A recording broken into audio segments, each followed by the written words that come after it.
Could you please describe the Book of Awakening and tell us a little bit about what led you to write it? Sure. The Book of Awakening, I actually wrote it 13 years ago. It took 3 years to write. And it really came out after my journey with cancer, which is now 21 years ago. And I felt so raw and open and grateful to still be here. But one thing that I saw in all of the places I went, and it wasn't just in cancer rooms, but I was with people in recovery rooms and all kinds of support groups, is that people used day books where there are entries for every day of the year. And for the first time in a long time, I just saw that any book was really used. I mean, it was, people carried it with them everywhere. It was in their pockets, in their cars. They wouldn't go to the diner without it. And I really felt if I could somehow fill that form with small doses of what matter, it might be a way that I could give back a little. And this is a very common journey. I think that's what's so amazing about it. We all live it in a particular way, but everybody goes through this, and it raises this larger kind of issue that everyone who's ever lived has to, is how do we be who we are and belong? And there are lineages throughout history where people say, you know what, to be who I am, I can't deal with that. I'm getting out of here. And people retreat from the world.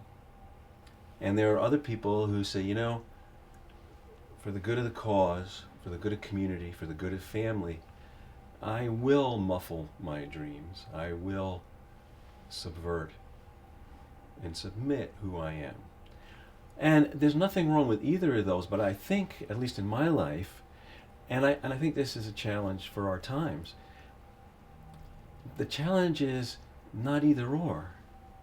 The challenge is, how do I be who I am everywhere?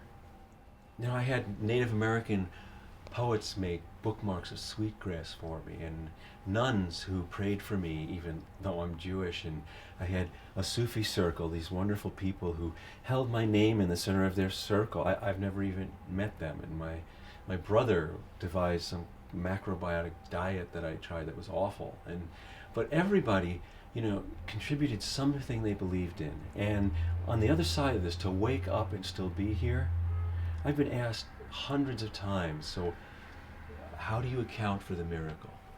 Well, I can't. Being blessed to be here, I'm not wise enough to know how much this, how much that. Everything worked, and so I'm now left with the risk and the challenge to believe in everything.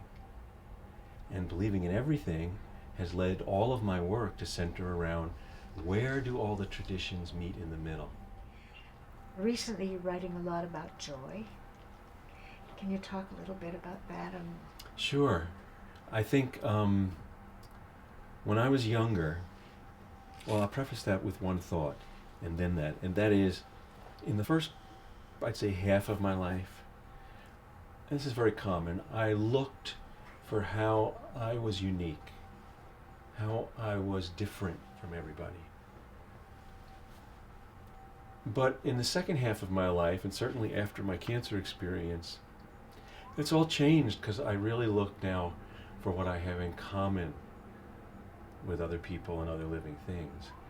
And somehow when I find that commonness, it affirms my uniqueness. So to joy, when I am able to feel a moment of oneness with things, I feel that joy is the sensation of oneness. And I used to think that the reward for understanding truth was wisdom. But I've come to understand that the reward for experiencing truth is joy. And while I'd really like to have both, if I'm forced to choose, I would say at this time in my life, I'll choose joy.